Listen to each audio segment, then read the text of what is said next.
Hello again. It is great to be back with all of you for this ski chair chat. So last week we talked about St. John Paul II and how he was like an avid skier, and that reminded me a little bit of the ski chair chat things. And I did a little more research. He actually went to the mountains and skied like as a pope. So he actually kind of went undercover sometimes to kind of get that rest and relaxation. It's kind of a cool thing. So I thought for this talk, this chat, we would continue our theme about mountains.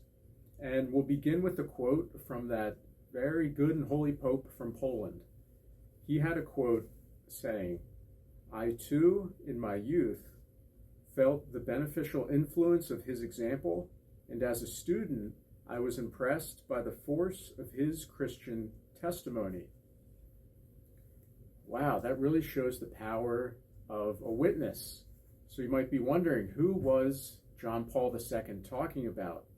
Well, he was reflecting on a man whom the church will soon recognize as a canonized saint on September 7th. That man's name was Blessed Pier Giorgio Frassati. He too was a very avid mountain climber. And one of his kind of mottos that he had was verso alto. So that's Italian for toward the top, or it can be translated toward the heights. What a great example of his life as a saint and how we can live. And it's such a beautiful thing, the whole community of saints. And there's one part in our Eucharistic prayer in Mass where it says where we can rely on their unfailing help. So know that they're there to intercede for each one of us, to help us out, give us those graces to get through the day. And two, it's a good reminder that the saints are people just like us, and they have amazing stories.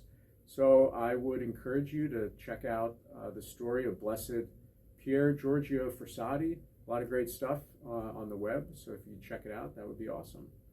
Until next time, great seeing you all again. Thanks.